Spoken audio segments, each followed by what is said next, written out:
Et le nombre de décès n'a jamais été aussi élevé. Pour le seul mois de juillet, selon l'ONU, 437 civils ukrainiens sont morts. Plus de 2600 ont été blessés.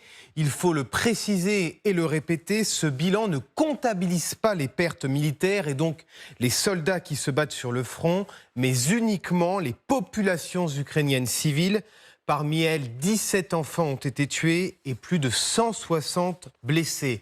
Ce bilan est en forte hausse, plus 30% par rapport au mois de juin et même plus 70% par rapport à l'an dernier. C'est tout simplement du jamais vu. Alors comment l'expliquer ?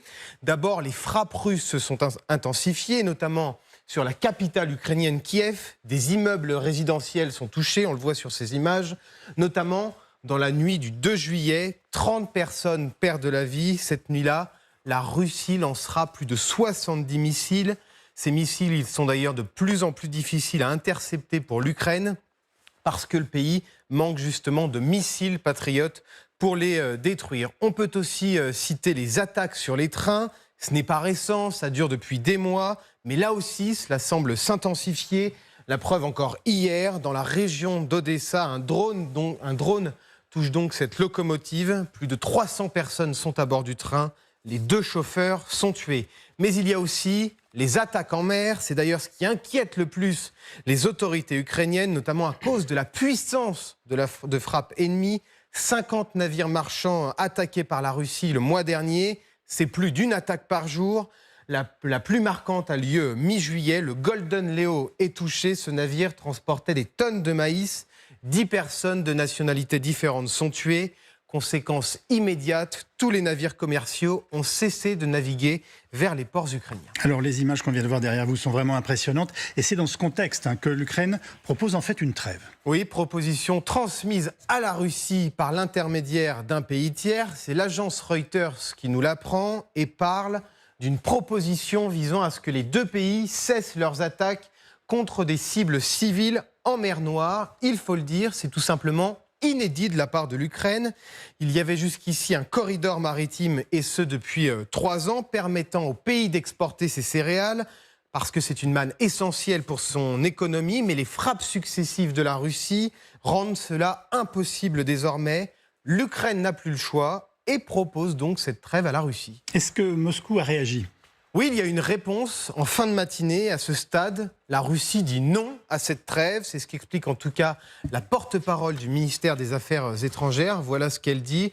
Nous ne voyons aucune raison de recourir à des demi-mesures qui ne feraient que donner un répit temporaire au régime de Kiev. Alors est-ce une réponse définitive ?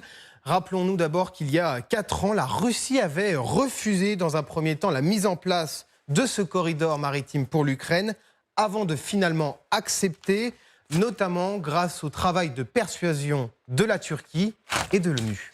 Merci beaucoup Pierre. Pierre Barbin, vous avez tout de suite voulu intervenir.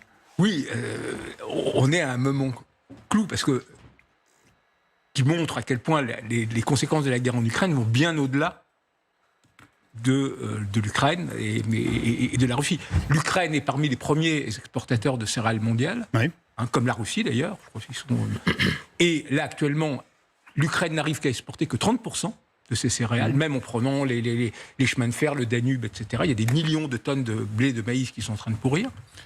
Et l'attaque sur Novorossiysk était une manière de la part des Ukrainiens, qui était l'attaque qui à la fois a mis hors jeu 4 navires de guerre dans le port de Novorossiysk qui abritait la flotte qui avait dû, depuis déjà des années, se retirer de Sébastopol, mais aussi des lieux de stockage de céréales et tout, pour montrer à la Russie qu'elle avait tout à perdre à la continuation de cette guerre en mer Noire.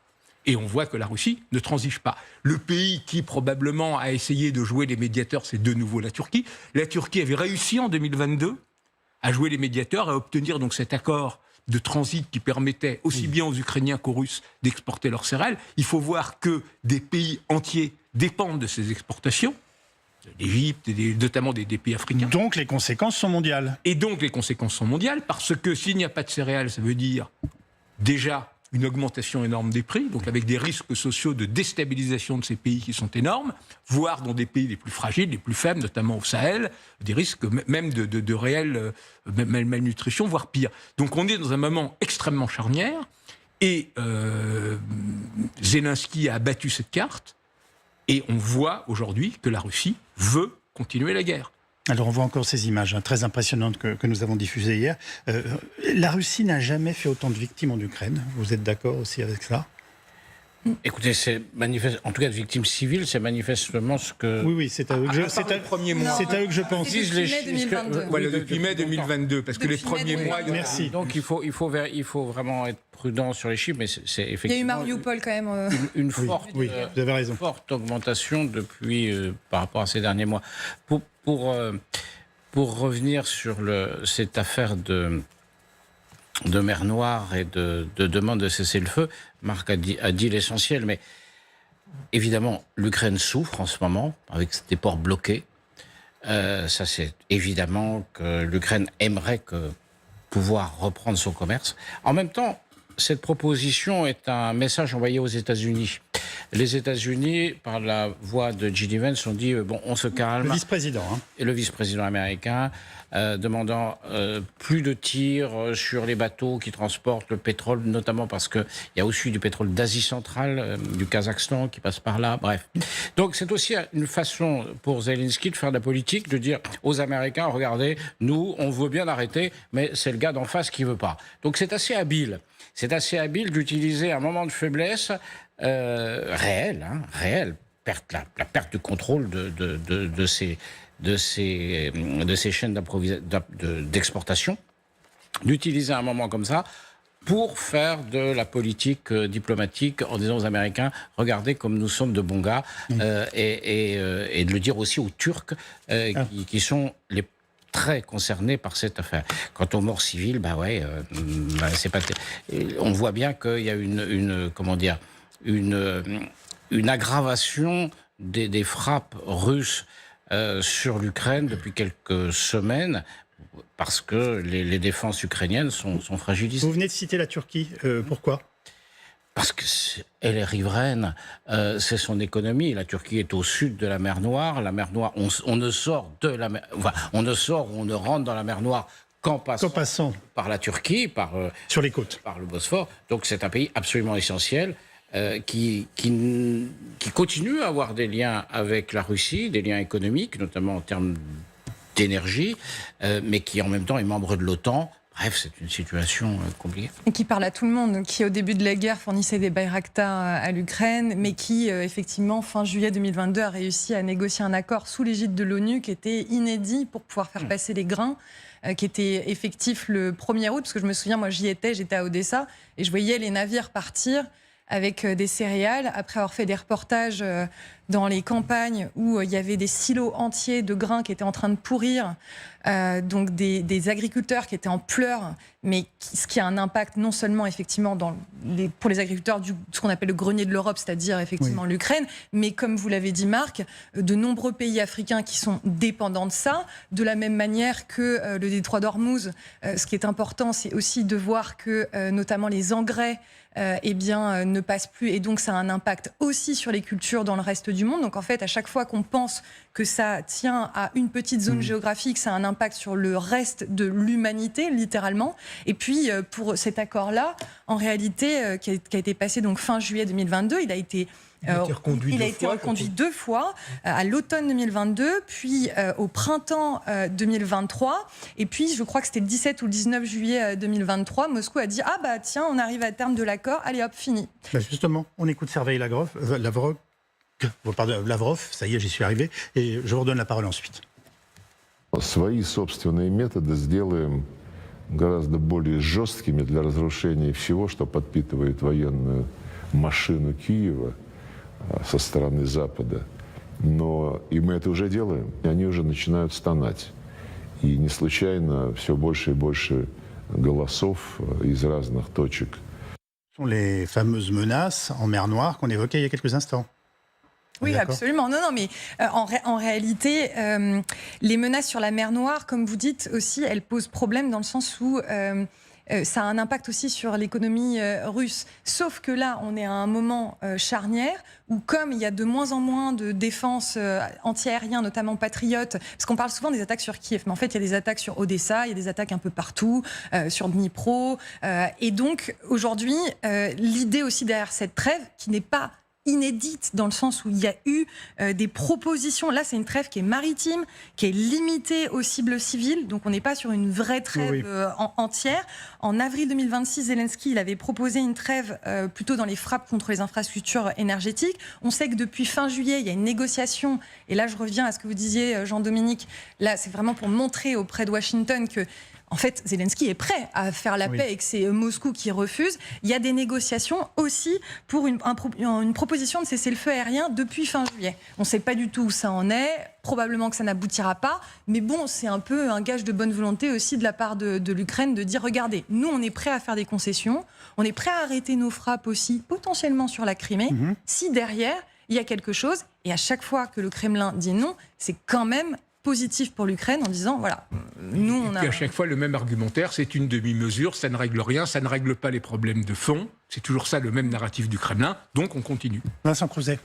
C'était facile, cette proposition de Zelensky, parce qu'il savait très bien qu'il se verrait opposer de toute manière une fin de non-recevoir, donc c'était extrêmement gratuit. Et effectivement, comme le disait... c'est de la communication et de la diplomatie. Voilà. Oui, tout à fait, ça fait plaisir aux Américains, à la demande de J.D. Vance, qui veut qu'il y ait du pétrole qui circule pour que le prix au gallon aux États-Unis quand même se maintienne assez bas, parce que factuellement, l'Ukraine a gagné la guerre de la mer Noire. Il y avait 3 emprises navales, 3 bases navales russes en mer Noire. Il y avait Sébastopol qui a été vidé de ces bateaux qui ont été desserrés sur Novorossiysk. Il y avait Féodossia, donc, qui est proche du pont de Kerch, où il n'y a plus un seul navire. Et Novorossiysk a été cartonné avec les derniers 4 navires de surface qui est à peu près intact de la marine de guerre russe. Tout à l'heure, Pierre nous parlait des 50 bateaux qui ont été attaqués par les Ukrainiens, mais il y a eu 218 bateaux pendant ce temps qui ont été attaqués par les Ukrainiens en mer d'Azov. Je crois qu'il y en a eu 134 en mer d'Azov et 84 en mer Noire, signifiant quand même que ce sont les Ukrainiens qui ont la haute main tout de même sur cette zone vous avez 2 de vos camarades qui n'ont pas l'air convaincus, mais je vous laisse terminer. Ils ont quasiment le contrôle du ciel. Il n'y a plus un avion russe qui survole la mer Noire, par exemple. Oui, enfin, il n'y a plus un avion russe qui survole la mer Noire. Les derniers, les 2 frégates lance-missiles calibre qui pouvaient effectivement atteindre Odessa encore ont été touchés donc il y a 2 jours.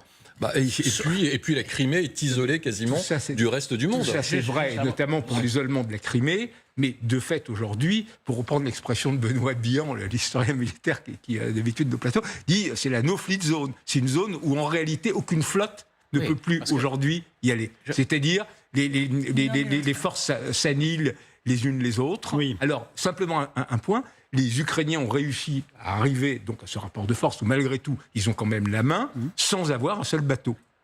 Leur flotte était minime. Par les drones marins, les missiles. Alors, Jean-Dominique Merchet.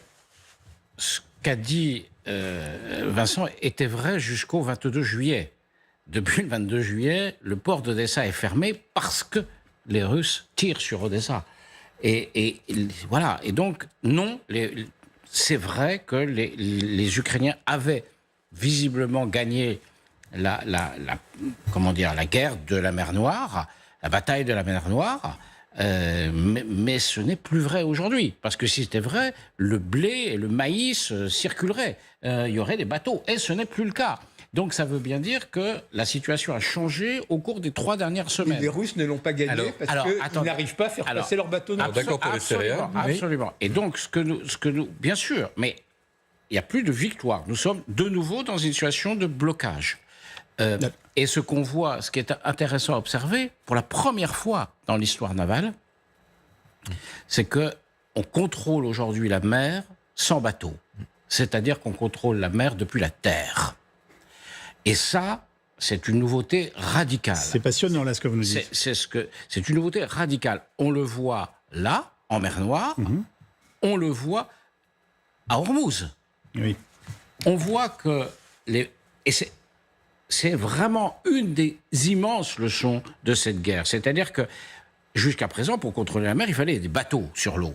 Aujourd'hui, ces bateaux, On peut s'en passer. Oui, et puis eux-mêmes Depuis sont la fragiles guerre, comme ils ne l'ont jamais été. Absolument. On peut les détruire, on peut couler les flottes. Les Ukrainiens ont comme réussi à 100 bateaux à chasser la flotte russe de Sébastopol, à l'obliger à aller se réfugier à Novorossiysk, et là, à continuer